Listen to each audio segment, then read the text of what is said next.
YouTube, what's going on? It's Juan Gotti here with yet another Washington football team post game, and we're here to post game talk about the game versus the Washington football team and the Seattle Seahawks. Now, before we get into today's video, make sure you guys go down below, leave a like on this video, subscribe if you're new, and turn on post notifications so you can notify and upload a video about the NFL, in this case, our Washington football team.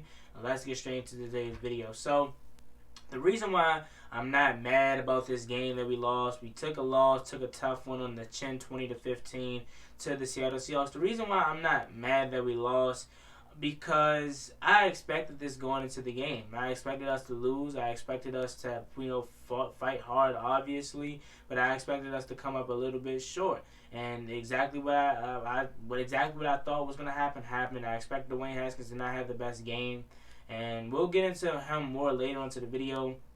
But everything, it played out exactly how I expected. So that's why I'm not really mad. That's not I don't really have too much emotion towards this game, because I know we still have a chance to win this division, and I know we still have 2 winnable games coming up. And that's why I'm really not mad. Any other game, I would be mad.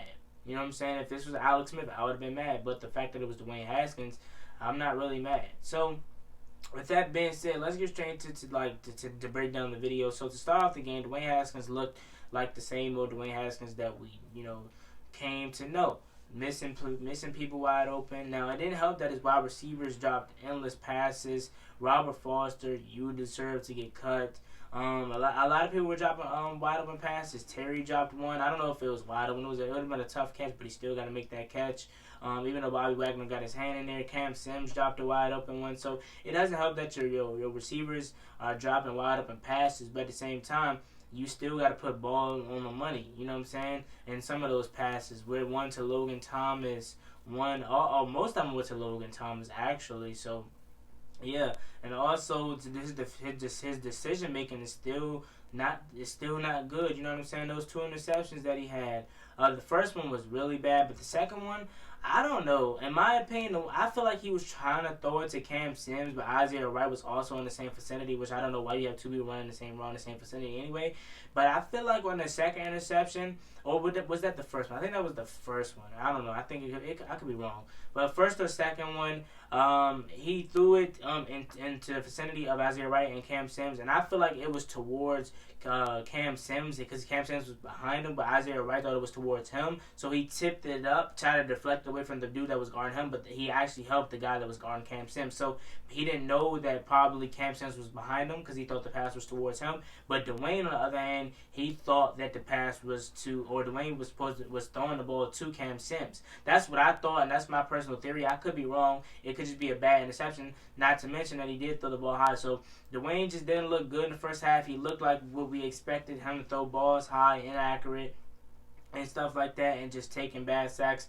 But then the second half, he came out composed. You know what I'm saying? He came out looking good, especially in the fourth quarter where he drove us down the field to score a touchdown the first time, and he handed it off to Peyton Barber. Now, I want to say to Scott Turner, like I keep saying, I want to grow to love you, man, but you just make me want to grab you by your neck and just strangle you, man, because I don't understand your play calling, especially in the red zone. I don't understand why you were trying to run rollout passes with Dwayne Haskins, and then also throwing another pass to Terry McLaurin.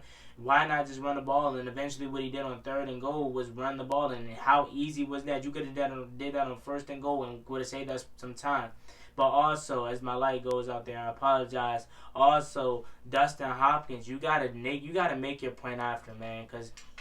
But if you make that point after, we're down 17-20, and we don't have to. And although the final drive would have been, it still would have been pressure on us to get down there at least to possibly, get in field goal range. But instead of us having to get 6.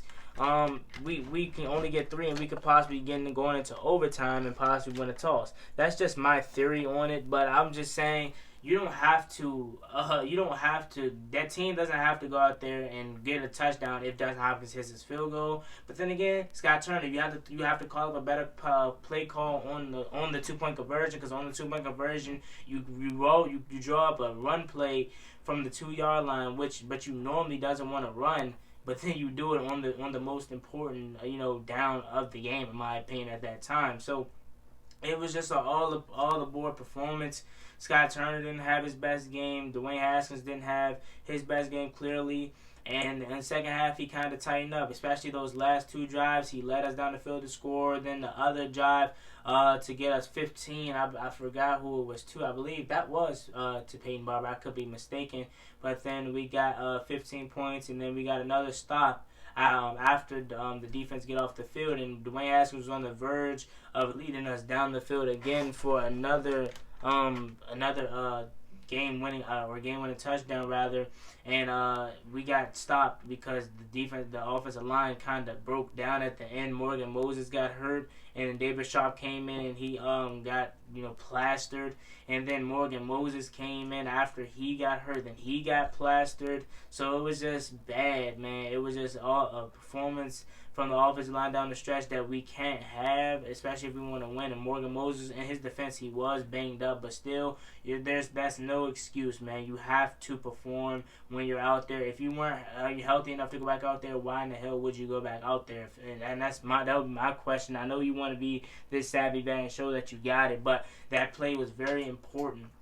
I would rather David Sharp get plastered, and then you to affect your injury even more. You know what I'm saying? Essentially what he did. So with that being said, Haskins, I still don't think he's the franchise quarterback. Yes, he showed resilience, and I'm proud of this team for showing a fight to come back. But he still isn't the franchise quarterback. There's so many passes early in the game that cost us, especially the two turnovers that really cost us in this game, that we really could have won it if we had Alex Smith in the game. So Haskins is not the franchise quarterback, although I do thank you for your assistance in trying to lead this team, come back, your resilience. This team as a whole just showed no fight, and I couldn't be even more proud to be a Washington fan, but also be even more comfortable with going into these final two games down the stretch versus very winnable against the Panthers and the Eagles.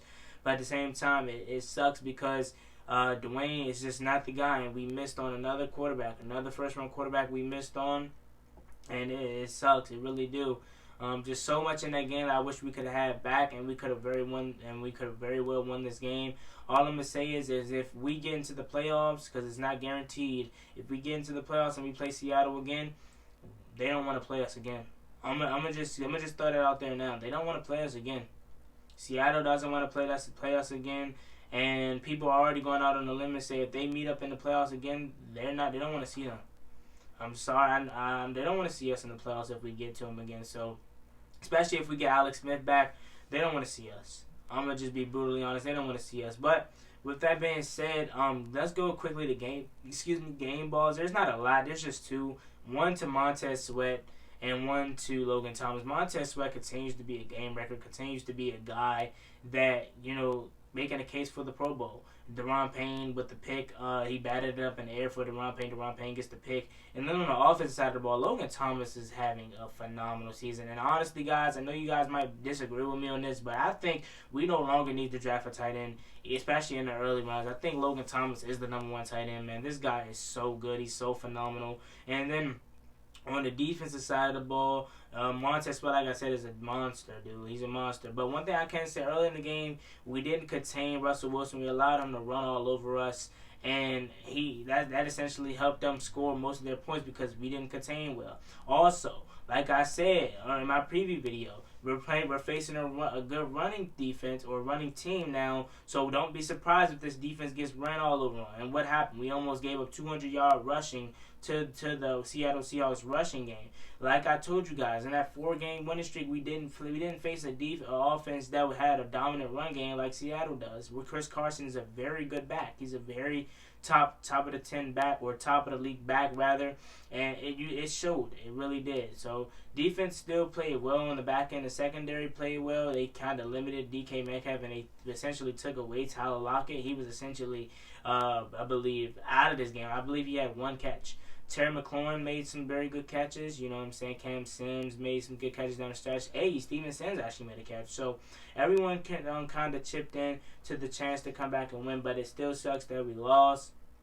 But yeah, guys, that was just my quick and immediate reaction to the game. I know I didn't get into everything that will be coming out later this week, but my immediate reaction is that Washington is still in this, very much so. And if we had Jay Gruden, we would have laid down and died. But Ron Rivera had helped us fight back, and I'm very confident in us being able to go out and win two of these games down the stretch, these last 2 games.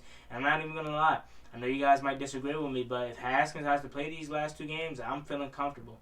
I'm not going to lie. I feel comfortable with Haskins playing these 2 games to get us in the wild card and then have Alex Smith take over from there, or even if Alex Smith is ready, we bring him back. But, yeah, that's essentially it. Washington suffers a 20-15 loss. It sucks, and we got to hope that the Browns can take care of business versus the Giants. We still sit in first place at this time, so and hopefully after the Browns game, we still do. Like, comment, subscribe, help to watch the football team. It's me, boy, One Gotti. I'm out. Peace.